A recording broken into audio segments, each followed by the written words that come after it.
Yo, halo guys, sebelum gua lanjutin ke pembahasannya, gua nggak bosen-bosen ngingetin ke kalian dulu. Yuk dukung dulu channel ini dengan pencet tombol subscribe dan loncengnya di bawah ini agar kalian tidak ketinggalan update dari channel ini. Dan juga like dan share ke kawan-kawan kalian biar di channel ini semakin dikenal banyak orang.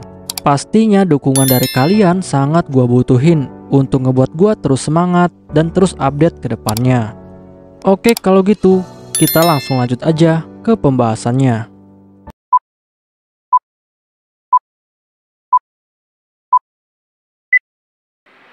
Yo, halo guys, di video gue kali ini gue bakal ngebahas light novel The Eminence in Shadow volume keempat chapter ketiga. Di chapter ini bakal dibahas tentang kerajaan Oriana bagian keempat. Untuk kalian yang belum nonton chapter sebelumnya, silahkan ditonton terlebih dahulu. Pada hari ini adalah pernikahan Deom dan juga putri Rose Oriana. Dan saat ini Deom sedang sangat sibuk untuk mempersiapkan semua persiapan pernikahannya. Bahkan Deom juga secara diam-diam telah memerintahkan salah satu agen dari sekte Diablos untuk melakukan pengamanan. Karena dia telah mendapatkan sebuah informasi jika benteng Saiso telah diserang oleh Shadow Garden untuk merebut kembali artefak cincin. Dan hal ini membuat Deom sangat khawatir. Dan di sini juga Deom sangat senang karena saat ini artefak cincin sudah ada di tangannya. Dan setelah ini, maka semua hak waris akan jatuh ke tangannya. Bahkan dia juga akan memaksa Rose untuk membocorkan informasi tentang Shadow Garden. Dan alasan kenapa dia ingin menikahi Rose adalah karena artefak cincin itu telah dimodifikasi oleh Raja Oriana. Sehingga hanya Rose lah yang bisa memakainya dan juga mengaktifkannya. Dan untuk bisa memakai cincin ini dan juga mengaktifkannya, maka dia harus menikahi Rose terlebih dahulu. Dan jika semua rencananya ini telah berhasil, maka dia juga akan mendapatkan posisi di dalam organisasi Ksatria Meja Bundar. Bahkan dia telah ditawari kursi ke-12. Dan dia juga telah mendapatkan bantuan dari Tuan Mordet. Dan Tuan Mordet ini adalah salah satu anggota dari organisasi Ksatria Meja Bundar dengan peringkat kursi ke-9. Perlu diketahui, organisasi Ksatria Meja Bundar adalah sebuah organisasi tertinggi yang ada di dalam sekte Diablos. Dan mereka ini memiliki wilayah dan juga anak buah yang sangat banyak. Dan di dalam organisasi 12 Ksatria Meja Bundar, ternyata mereka ini saling berebut kekuasaan di dalam sekte Diablos. Bahkan posisi kursi terus berubah sesuai kekuatan yang mereka miliki.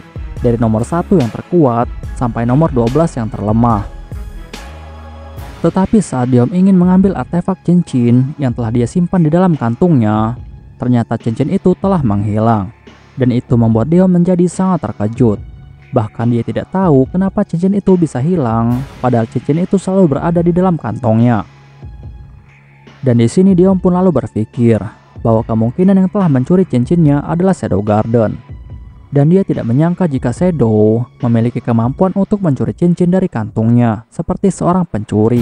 Dan itu membuat Deom menjadi sangat marah. Lalu Deom pun langsung merasa sangat takut. Karena jika Tuan Mordet sampai mengetahui hal ini, maka dia pasti akan dibunuh.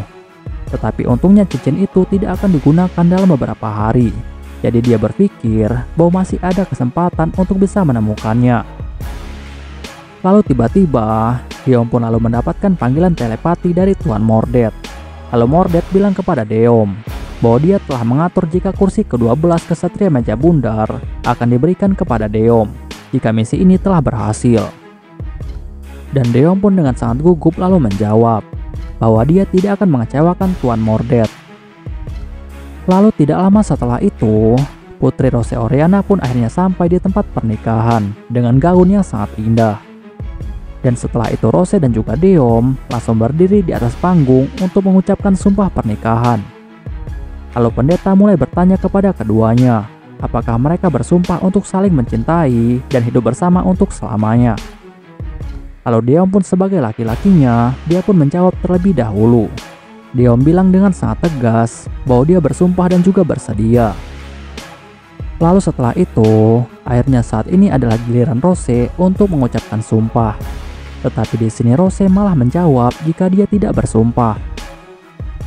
Deom dan juga semua tamu yang ada di sana menjadi sangat terkejut karena mereka tidak tahu kenapa Rose menolak untuk melakukan sumpah. Lalu Rose bilang kepada semua orang bahwa dialah orang yang telah membunuh Raja Oriana. Maka dari itu, maka dia akan menerima semua kesalahan dan juga konsekuensinya. Dan dia berjanji akan menanggung semua akibatnya. Tetapi sebelum itu, dia sangat ingin mengakhiri masalah ini. Lalu setelah itu Rose dengan sangat lantang langsung menyatakan jika Diom telah bersalah. Karena Diom telah memanipulasi Raja Oriana dan telah menodai kehormatan dari sang ratu. Bahkan Diom juga telah berencana untuk melakukan kudeta kepada kerajaan Oriana. Maka dengan ini, dia menyatakan bahwa Diom adalah pengkhianat kerajaan. Semua orang yang mendengar hal ini, mereka pun menjadi sangat terkejut. Sedangkan Diom, dia pun menjadi sangat marah. Dan Diom bilang kepada Rose bahwa Rose tidak punya bukti apapun tentang hal ini. Tetapi Rose dengan sangat tenang lalu memberitahu Diom bahwa dia tidak memiliki bukti apapun. Lalu Diom langsung berbisik kepada Rose bahwa Rose harus segera meminta maaf dan melanjutkan pernikahan ini karena dia saat ini memiliki seorang Sandra.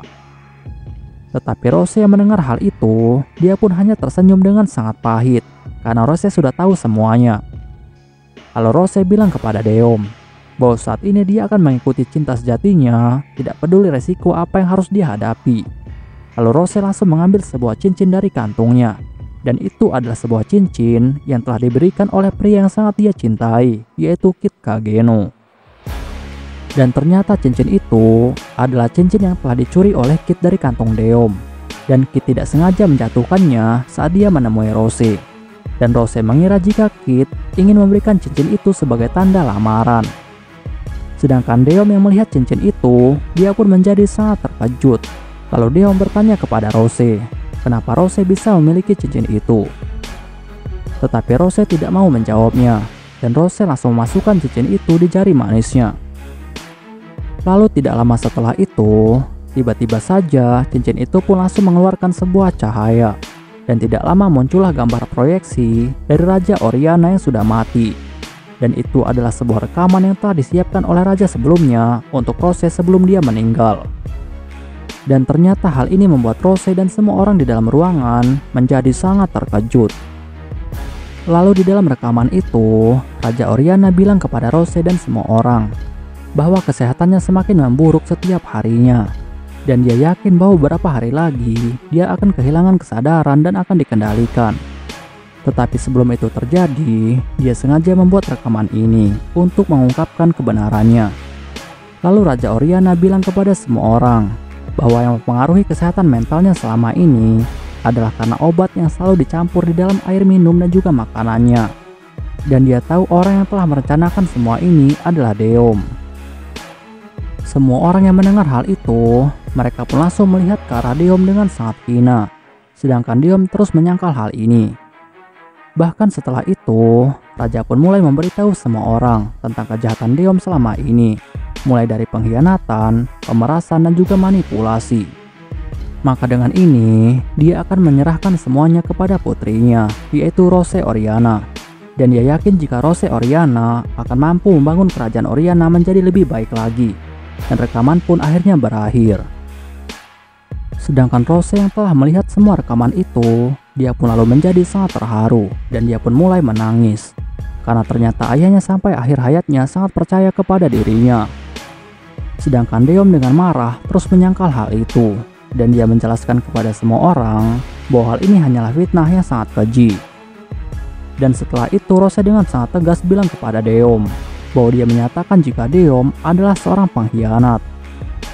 Tetapi Diom tidak mau mengakuinya, dan malahan Diom menyuruh para penjaga untuk menangkap Rose. Tetapi semua prajurit tidak ada yang mau bergerak, karena menurutnya Diom adalah seorang pengkhianat.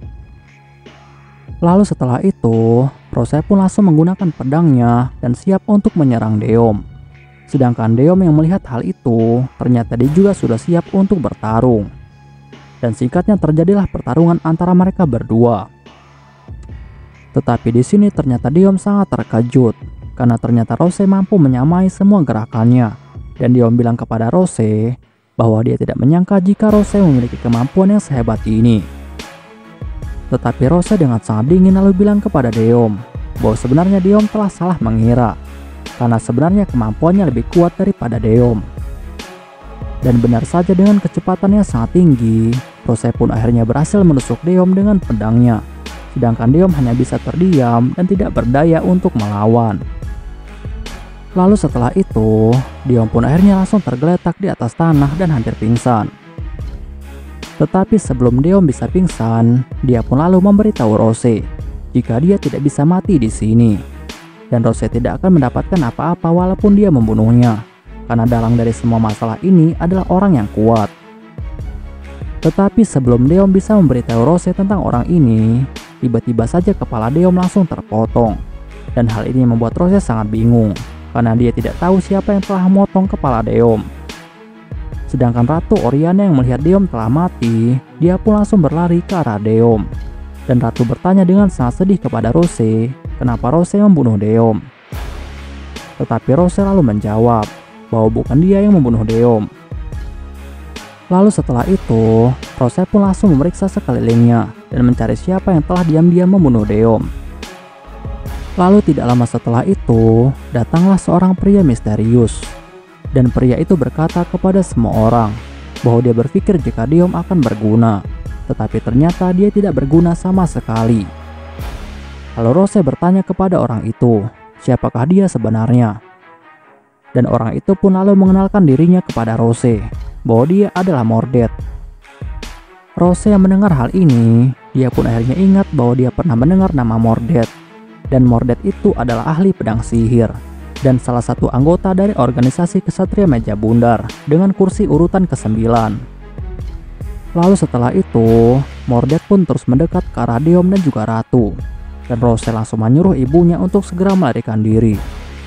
Tetapi ternyata hal itu sudah terlambat, karena Mordred dengan sangat cepat langsung menebas Ratu dan juga membakar tubuh Ratu dan juga Deom, sampai tubuh mereka berdua menjadi lenyap. Lalu Rose dengan sangat marah langsung mengacungkan pedangnya ke arah Mordred dan siap untuk bertarung. Tetapi Mordred lalu memberitahu Rose bahwa ternyata kunci telah berhasil diwarisi. Rose yang mendengar hal ini, dia pun menjadi sangat bingung. Tetapi akhirnya dia tahu jika tujuan Mordred adalah untuk membuka pintu mawar hitam. Tetapi Mordred tidak peduli sama sekali. Lalu Mordred bilang kepada Rose bahwa dengan ini, maka dia bisa membuka kembali pintu mawar hitam sesuka hatinya. Dan setelah itu tiba-tiba suasana menjadi sangat gelap. Dan tidak lama muncullah lubang hitam yang warnanya hitam pekat. Bahkan dari lubang itu, tiba-tiba keluarlah banyak monster yang langsung memenuhi langit. Sedangkan Rose yang melihat hal ini, dia pun langsung minta semua orang untuk melarikan diri. Dan hal itu membuat semua orang menjadi sangat panik dan langsung melarikan diri. Tetapi semua monster itu akhirnya mulai membantai para penduduk. Tetapi karena jumlah monster sangat banyak, akhirnya Rose pun menjadi sangat kewalahan untuk bisa melindungi para penduduk. Dan saat semua monster itu mulai menyerang semua orang, tiba-tiba saja mereka semua ditebas oleh beberapa orang misterius. Dan Rose melihat jika orang-orang itu ternyata adalah kelompok Shadow Garden. Dan ternyata mereka berdua itu adalah teman baiknya di dalam Shadow Garden, yaitu Agen 664 dan juga Agen 665. Bahkan Agen 559 juga datang untuk membantunya. Dan tidak lama, akhirnya datang juga dua petinggi Shadow Garden. Dan mereka berdua ini adalah Beta dan juga Epsilon. Dan mereka ini terkenal di kalangan Shadow Garden sebagai dua rival. Sedangkan Mordred yang mendengar hal ini, ternyata dia tidak terkejut sama sekali. Dan Mordred bilang bahwa dia tahu jika Shadow Garden pasti akan bertindak. Lalu Beta bilang kepada Rose bahwa Rose telah melakukan hal yang terbaik. Sedangkan Epsilon dengan dingin lalu bilang kepada Mordred bahwa ini pertama kalinya mereka bertemu. Dan dia tahu bahwa Mordred adalah kursi ke-9 dari Ksatria Meja Bundar milik Sekte Diablos. Lalu akhirnya Beta dan juga Epsilon saling berhadapan dengan Mordred dan siap untuk bertarung. Tetapi tiba-tiba aura yang sangat kuat akhirnya muncul dari dalam lubang mawar hitam. Dan tidak lama muncullah seekor monster besar dengan kekuatan sihir yang sangat besar. Lalu Mordred memberitahu Epsilon dan juga Beta bahwa dia telah memanggil Raja Agung Neraka keempat, yaitu Ragnarok. Dan Ragnarok telah diselimuti dengan api yang sangat panas. Dan hal ini membuat Beta, Epsilon dan juga Rose, mereka bertiga menjadi sangat terkejut dan juga terguncang. Lalu setelah itu, Mordred memerintahkan Ragnarok untuk membantai semua orang. Tetapi tiba-tiba muncullah sebuah aura sihir yang berwarna ungu dan langsung menyelimuti seluruh kota. Dan tiba-tiba saja salah satu sayap Ragnarok langsung terputus. Dan tidak lama muncullah sesosok pria legendaris, yaitu Tuan Shadow. Semua anggota Shadow Garden yang melihat kedatangan tuannya yang sangat epik, mereka pun menjadi sangat senang. Dan saat Shadow melihat Mordred, dia tidak menunjukkan reaksi apapun dan malahan langsung pergi meninggalkan Mordred. Seolah-olah Mordred itu hanyalah seekor semut. Tetapi Mordred lalu memberitahu Tuan Shadow bahwa Shadow tidak akan bisa menahan Ragnarok, karena sebentar lagi Ragnarok akan marah dan akan mengamuk. Tetapi Tuan Shadow dengan sangat dingin, dia pun lalu bilang kepada Mordred bahwa orang lemah tidak berhak untuk berbicara dengan dirinya. Lalu setelah itu, Shadow pun langsung melesat menuju Ragnarok untuk melakukan pertarungan. Lalu Epsilon memberitahu Mordred bahwa sebenarnya dia merasa kasihan kepada Mordred karena dia tidak tahu kekuatan besar milik Tuan Shadow, dan itu akan menjadi kehancuran bagi Mordred jika dia melihatnya. Tetapi Mordred yang mendengar hal ini, dia pun langsung mengerahkan semua kekuatannya dan siap bertarung melawan Epsilon dan juga Beta. Dan akhirnya pertarungan mereka pun dimulai, dan pertarungan itu berlangsung dengan sangat sengit pada awalnya. Bahkan Mordred berhasil melukai pipi dari Epsilon menggunakan pedangnya. Dan pedang Mordred ini adalah pedang yang sangat terkenal dan juga legendaris. Dan nama pedang itu adalah pedang Precis. Lalu dengan sombong, Mordred pun bilang kepada Epsilon dan juga Beta bahwa dengan kekuatan pedangnya, maka dia bisa memotong mereka dengan sangat mudah. Tetapi Beta dengan santai bilang kepada Mordred bahwa hal itu hanyalah sebuah tipuan. Dan dia tidak menyangka jika dia akan bisa melihat pedang itu di sini. Karena pedang itu sebenarnya adalah pedang legendaris milik rasnya, yaitu ras Elf. Dan barang itu harusnya dimiliki oleh ras Elf dan tidak bisa dimiliki oleh orang lain. Tetapi dia akan merebut pedang itu kembali dan mengembalikannya kepada ras Elf. Tetapi Epsilon lalu bilang kepada Mordred bahwa Mordred bukan satu-satunya di sini yang bisa menggunakan pedang yang tidak terlihat. Karena dia juga bisa memiliki pedang yang tidak terlihat. Lalu dalam sekejap, Mordred pun langsung merasakan ada sebuah serangan yang menuju ke arah kepalanya. Tetapi Mordred langsung mencoba untuk menghindarinya, walaupun beberapa rambutnya berhasil terpotong. Dan Mordred yang telah menghindar, dia pun menjadi sangat terkejut.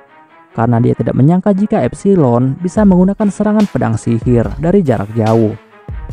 Dan perlu diingat di antara 7 bayangan, Epsilon adalah orang yang paling baik dalam mengendalikan kekuatan sihir. Tetapi Beta lalu bilang kepada Epsilon bahwa dia tidak berharap Epsilon melupakan dirinya. Dan dia juga ragu untuk melakukan pertarungan 2 lawan 1 karena itu tidak adil. Dan dari sinilah akhirnya muncul semangat persaingan antara keduanya untuk menentukan kekuatan mereka masing-masing. Oke guys, pembahasan di chapter kali ini selesai sampai di sini dulu. Dan bakal dilanjut lagi di chapter selanjutnya. Untuk kalian yang ingin membaca novelnya atau mau membaca judul novel yang lainnya, kalian bisa klik link yang sudah gua sediakan di deskripsi. Tetapi sebelum kalian tutup video ini, tolong beri dukungan kalian untuk channel ini dengan cara pencet tombol subscribe dan juga aktifkan loncengnya. Dan juga jangan lupa untuk like video ini dan beri komentar untuk membangun channel ini lebih maju lagi. Dan untuk kalian yang ingin membantu channel ini dengan cara berdonasi, silahkan cek link donasinya yang udah gue sediakan di deskripsi. See you next time. Bye bye.